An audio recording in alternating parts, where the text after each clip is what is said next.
In this interview series we call The Circuit, TechPoint serves up the human stories behind the major tech headlines in Indiana. I'm your host, Michael Angelier, CEO of TechPoint. Today, we talk to RJ Talyor, who was founder and CEO of Pattern89, an AI-powered software startup for marketers, recently purchased by global stock photography supplier Shutterstock, where RJ is now Vice President of Product Marketing. An English major, RJ's path into tech was non-traditional, but he ended up riding and contributing to the wave of marketing tech success as Indianapolis became a MarTech capital. He tells the stories behind starting Pattern89 in partnership with High Alpha and its acquisition by Shutterstock. He elaborates both on personal journey successes as well as failures. Lastly, he shares how Pattern89 drove a diversity, equity, and inclusion commitment to building a company representative of the country.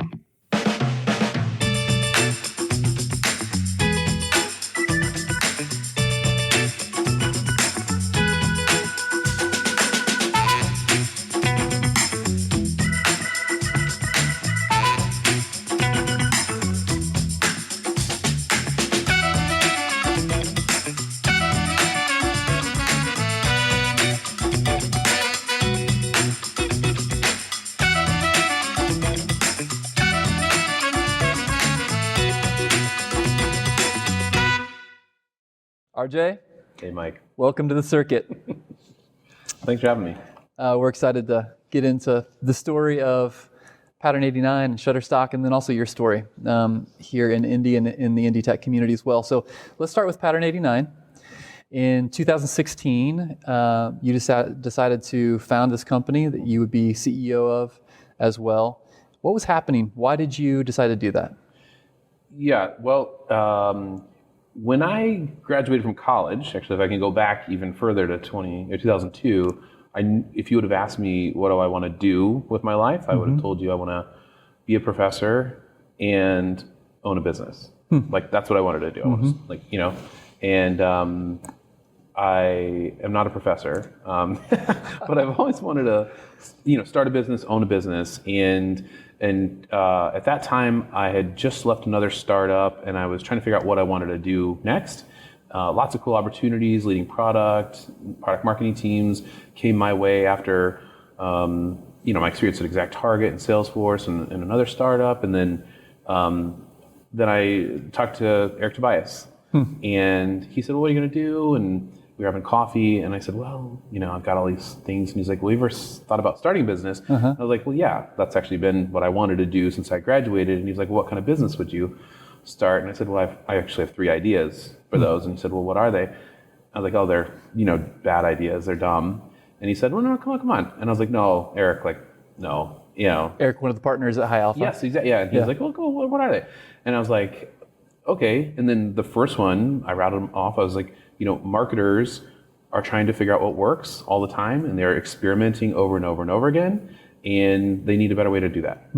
And across my career in marketing tech, this is like when they're designing a campaign, or they needing to decide what to put on social media. Yeah, everything. I mean, like every day there's some sort of new meme or trend or some new way of saying something. There's a new offer. There's new technology. At that time, social media, there was a new social media platform every day, and marketers are trying to figure out how to do more with less. Like the number of channels that they manage just went from 6 the 10 years prior to hundreds almost. Wow. So they needed a rapid experimentation platform to help them do that. Yeah. And I was really excited about that idea. And hard to be creative on demand. Well, right. Yes. Yeah. And then you got to figure out how to get budget for things, and then you don't want to over budget experimental channels, all that type of stuff. So the overall problem was around trying to figure out how to experiment in a more efficient way. Yeah. And so that was kind of the core idea. And so Eric, partner at High Alpha, and which we're in today, in their awesome office facility today. And this startup studio that helps companies get started. And you made the decision, hey, I'm going to partner up with High Alpha to launch this company. Talk about what was your rationale in doing that? Well, I knew that I wanted to do something in marketing tech, and I wanted to work with the best. And truly, the High Alpha team is the best. I mean, I don't think you can dispute that in marketing tech. And I wanted the biggest, if I was going to take a big risk like this and start a business, I wanted to make sure to partner with people who were the best. Sure. And it sounds a little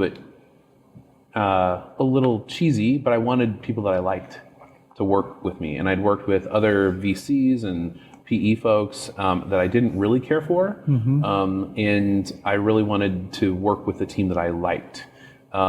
Because, in startup land, it gets, good times and bad times, right? Yeah. And wanted to make sure that there was that kind of foundational respect and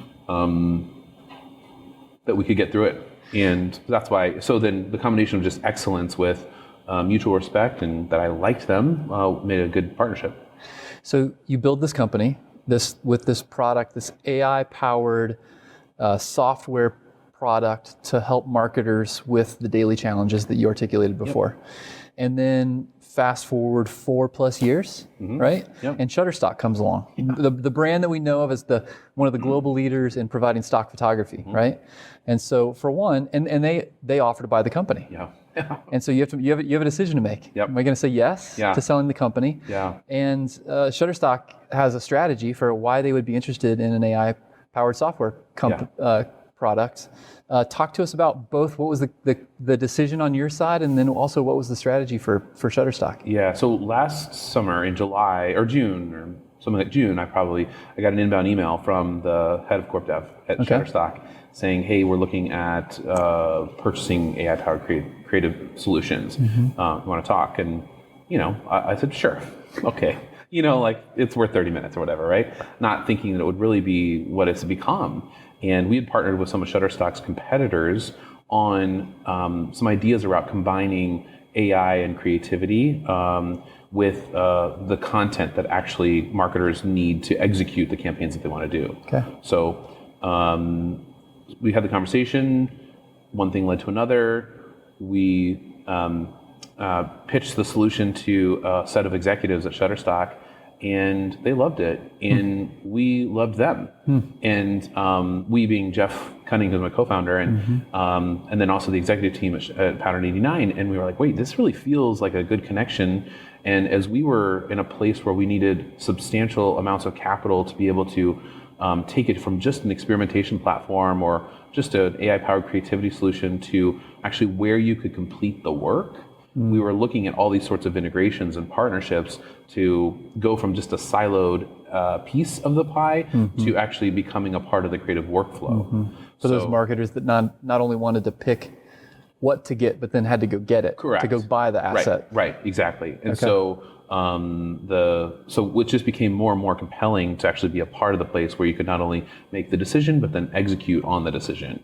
And it really tied into what our vision was for the future of Pattern89, and it tied in nicely with them. So it all made sense, and it was a good outcome. So it's sort of surreal, to be honest. So and congratulations. Oh, thanks. I know that is a big milestone and some big decisions to make along the way, and a lot of things that can go either way. There's just some. Every discussion matters so much. Every negotiation matters so much. But now, fast forward, 6 or 7 months later, and now Pattern89, now Shutterstock, this team is now a big part of Shutterstock's AI future and assets, right? Yeah, absolutely. So what was cool is with the acquisition of Pattern89, as well as 2 other acquisitions, Shutterstock announced Shutterstock.ai as the kind of commitment to next-gen technology powering the Shutterstock experience. So the entire Shutterstock team, or the entire Pattern89 team became part of Shutterstock, and our software engineers, data science, and product teams are leading the charge on a lot of the big Shutterstock.ai solutions. So it's again cheesy. It's like a real proud thing for me that like the team is leading the charge on a lot of this stuff, and that it's a nice continuation of the work that we were doing. Like we haven't been like sidetracked from the vision that we had for Pattern89, but instead it just is like we're running faster with more resources, and the team is excited and interested in what they're doing. So which is cool there's something about making an impact on a place, and to have a team that you help to build and to lead, based here in Indianapolis, that is on the future horizon for a major company. And that's something that has to be of pride for you as well. You grew up here. This is your hometown. This is a place where you've invested your career. And you said at one point in an interview that I heard that 5 years into your career, you stopped apologizing from being from Indiana, and that you said, I'm going to make this part of my legacy. Talk more about that. Well, I mean, like, credit goes to the ExactTarget executives on that one, and I really got on board. What we would go to these sales pitches at ExactTarget, and some of our biggest competitors were coastal, right? So they're on the West Coast or the East Coast, and they would say, oh, where's your headquarters? And we would say Indianapolis, but we have an office in New York. It was always like the one more, like, oh yeah, we have 2 people in Seattle. And then we realized that actually the way that we did business and the kind of Midwesternness of it was actually not just folksy and folksy, but instead it was actually a strategic advantage that people wanted to be treated with respect, and sometimes some of the sharp elbows with some of our competitors actually led to bad outcomes for customers. So we kind of ExactTarget really doubled down on, hey, Indy's the office, and Indianapolis is the global head for ExactTarget Global. They would bring everybody in for training here in Indianapolis as the company expanded across the globe, and they branded the culture as orange, and everybody talks about the orange culture, which is it's a lot of things, but something I'm really proud of, and so.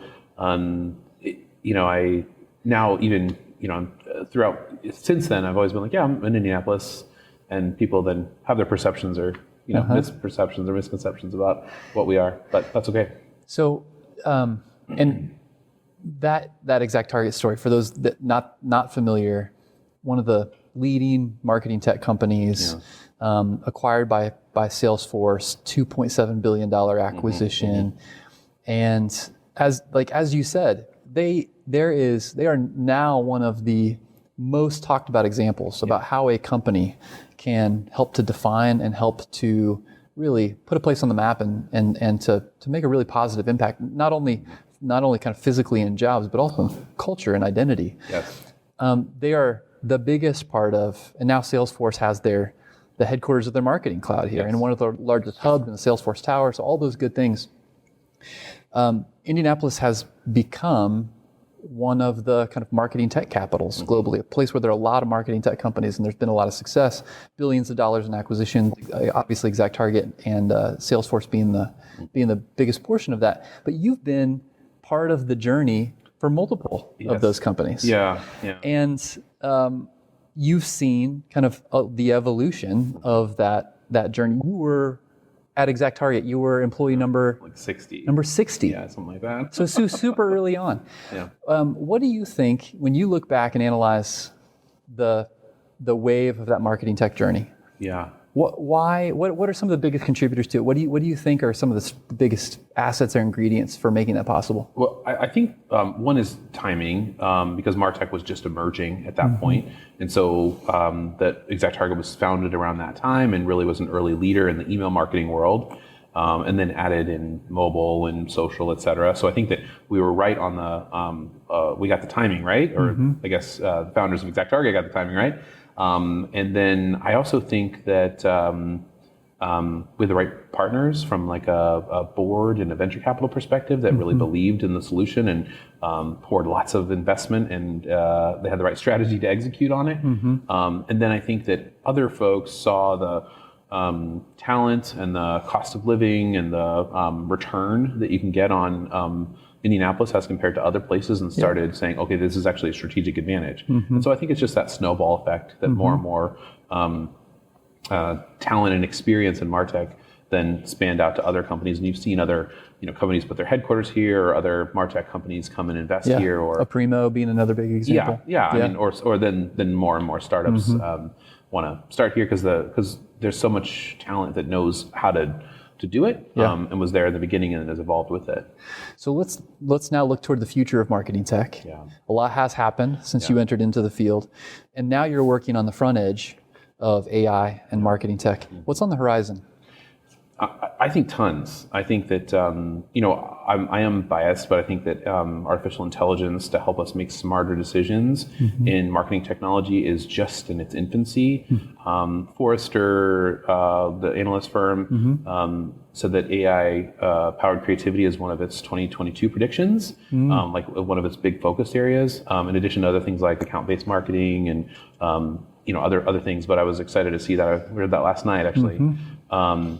I think that we are just at the beginning of 3D and augmented reality, virtual reality, the metaverse. Like, what does that mean? How do we connect in a digital and physical world? Like, what does that look like from a marketing perspective? And then I also think that there are giant problems to be solved in the privacy arena, because people want personalized experiences and they value personalized experiences, but they also get freaked out when too much data about them is shared. And you can see, there's been everything from the new iOS to GDPR to other privacy restrictions put on marketing that's going to force innovation. I mean, like, I'm not exactly sure what all the solutions are going to be, but how do you balance personal data with the expectation that the brand knows me? Yeah.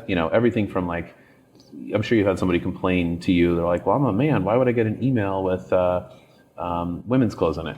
It's like that brand doesn't know me. Or like, well, did you tell them that you're a man or that you prefer women's clothes? I'm like, well, no, but I don't want to have them to have that data.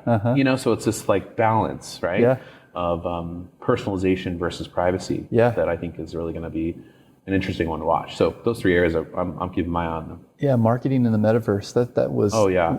That will be with advertising capabilities built into it. Yes, I think that there's giant opportunities in there, and it's kind of cool because when I started my career, we were all still doing postcards. Like literally, people sent out postcards, and then we were trying to convince people at ExactTarget to, like, stop doing print or put some of their print budget into digital, and everyone was like, I don't know. And now, and it felt like such a shift. And then, like, metaverse feels like, wow, that's another shift. Yeah. I wonder how that'll play out. But that's the opportunity in MarTech. So we'll see. So RJ, if somebody were to zoom all the way back and look at your career and just look at the highlights on it, it could look like a pretty linear success story in marketing tech. Yeah. But when you then dial in a notch, you'll see that it was not so linear. Yeah. There were ups and downs, and there were some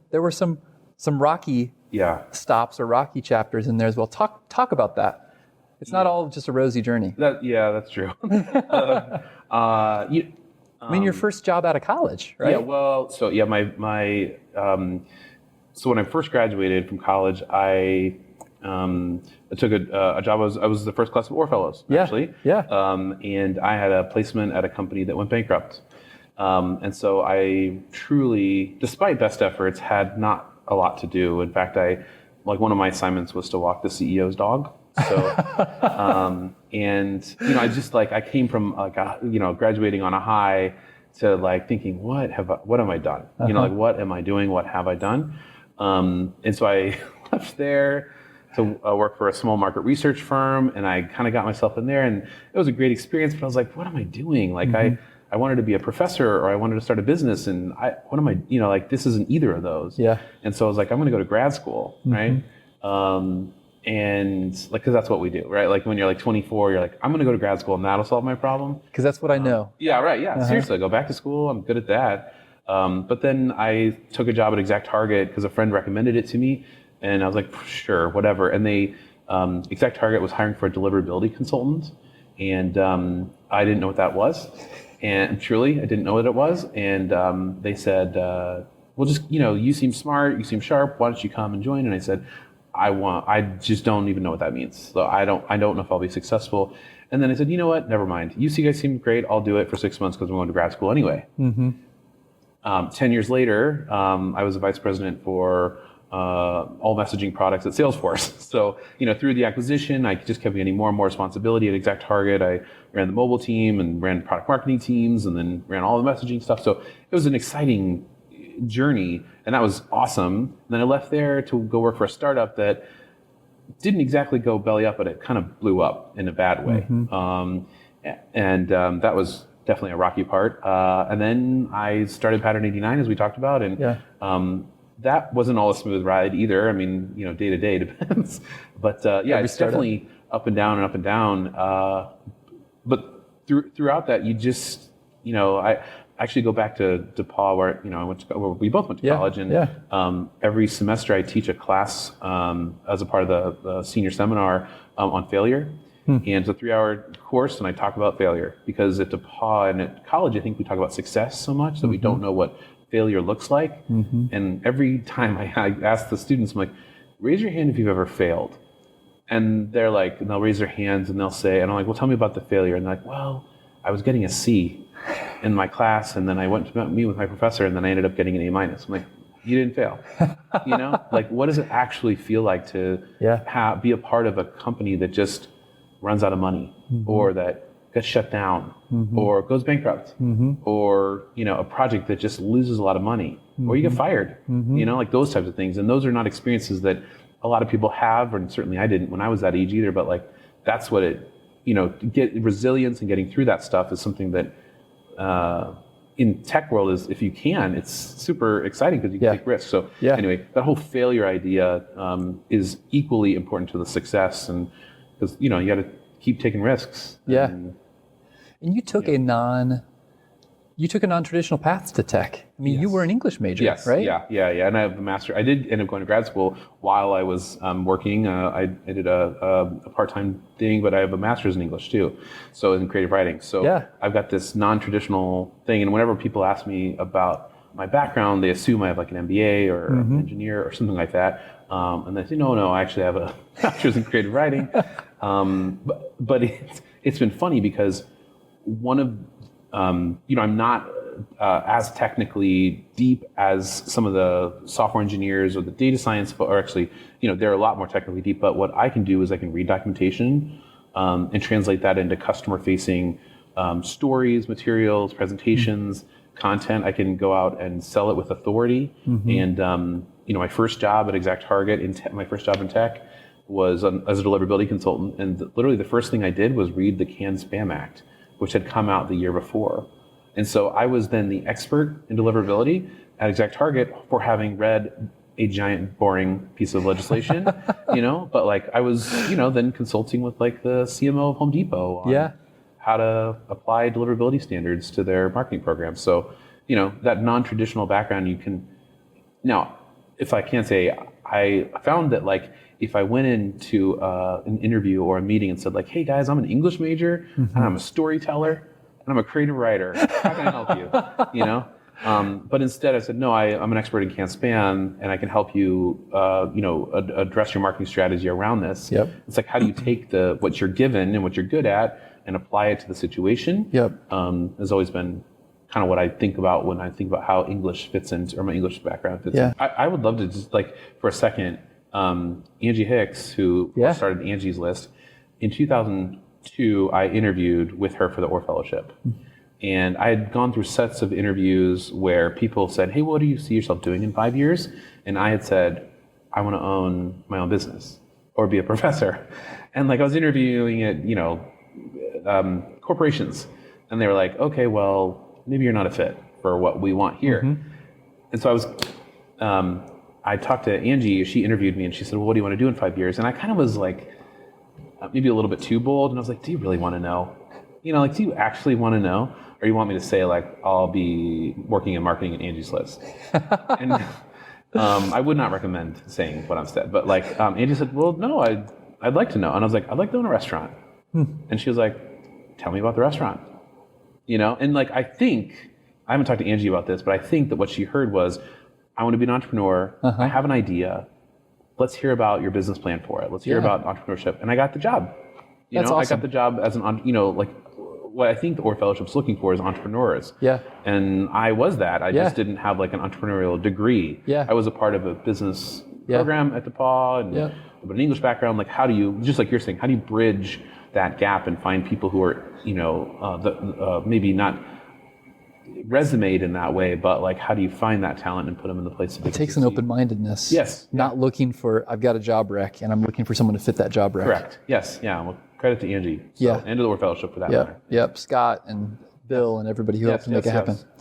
So the last thing that I wanted to touch on, one of the things that I've respected about you and the way that you formed Pattern89 is a commitment to DE&I from the start. Yeah. In the days when you weren't playing from a big corporation with a robust HR team and big budgets to go pursue DE&I initiatives. Yes. Like you built it in from the start. Yeah. So much so that one of your stated core values was that you wanted to build a company that was representative of the country, right? Yes. So will you talk more about how you did that? Yeah. And then what did you learn from that experience? Yeah.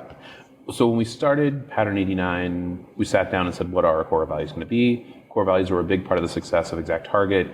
They were a big downfall of other companies that I've been a part of, like not having them. And so we said, all right, what are we going to stand for? And we had 5 core values. One of them was building a company that represents the country. Our 5 core values were written. They were recited in every weekly meeting that we had. Our entire team, I'm hoping, would still be able to tell you 4 of the 5. Because we talked about them all the time, and we talked about how we were living into them or not living into them and what we should do. And because of my experiences, I saw the good and bad effects of having a diverse team, an inclusive team, and we wanted to have that from the very beginning because we knew that marketers look and act like all sorts of people, right? There are lots of different people who are marketers, so we needed to make sure that as we're building an AI platform that has a high probability of bias in it, that we have a company that represents the country so that we can avoid some of those pitfalls in terms of bias that other platforms haven't done and gotten themselves in trouble. So by stating that up front, we found that all sorts of people were attracted to working with us. People who come from underprivileged or underrepresented backgrounds wanted to work with us because we put on our website, we want to build a company that represents the country, and we showed up at events like Black Girls Code, or I was the only man at a women's networking event. I did ask if I could come. Yeah. And they said, yeah, sure. Yeah. But I was like literally the only guy there out of like 120 women, which, is fine. And because they said, yes, you can come, no problem. We sponsored events that were targeting those underrepresented communities. We partnered with the Last Mile, which is a coding program for Justice Involved, which is another name for formerly incarcerated individuals, and gives them a career path and a path out of that experience that they have been through. And we invested in sponsoring visas for international candidates who came out of top programs. But those are all things that startups normally don't do because they don't have the HR infrastructure to do it. And in investigating some of this, I was told like, oh, that's complicated, it's expensive.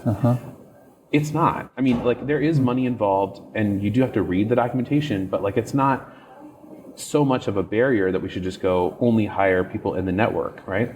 And compared to the Can't Spam Act, it wasn't that big of a deal. Correct, right? Yeah. So we did make that early commitment, and it paid off because not only do we have top-notch people from all sorts of backgrounds, but other white guys wanted to work at our company because they're like, I want to be a part of a company that is a part of the change. So we actually found a lot of people who were not the underrepresented people who said, hey, I want to work there because of your commitment to equity, diversity, and inclusion. So something we're really proud of. And, we didn't do it all right, but we did it well. Yeah, so the things you commented on, those are the regular obstacles that get thrown up. Yeah.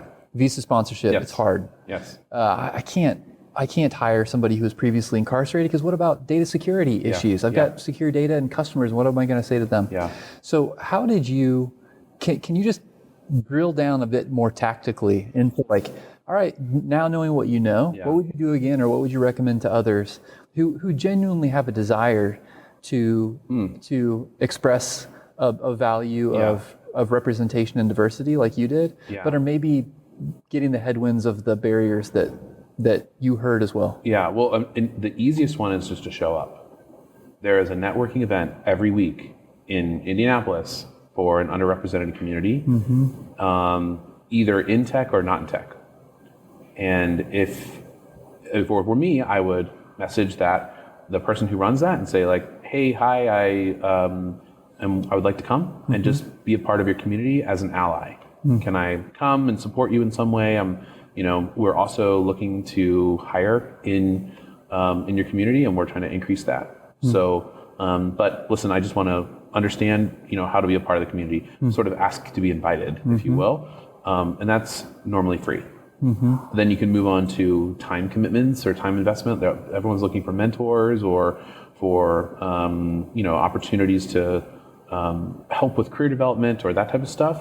That's an easy way. Get on all the job boards, partner with historically Black colleges and universities. All of those things are free. And then hopefully just by showing up and being a part of the community, that's an easy way to investing time is often more expensive to an individual than throwing out a sponsorship amount, and then spread the love too. Like, I would ask our team to go and I can't go to every breakfast every morning, but with a team of 25, we can spread it out and make, do some nice connecting there. So those are two tactical things. And then the third is talk to your board. We went to the board and talked about ways that we wanted to increase diversity and inclusion efforts, and that was super helpful, because like on the risk management side, specifically working with Last Mile, we were had questions about that. We want to make sure we had support, in the world that we were living in. Data, AI, it's data security is a big thing. So the other thing is like just talking about equity, diversity, and inclusion, showing up to the conversation.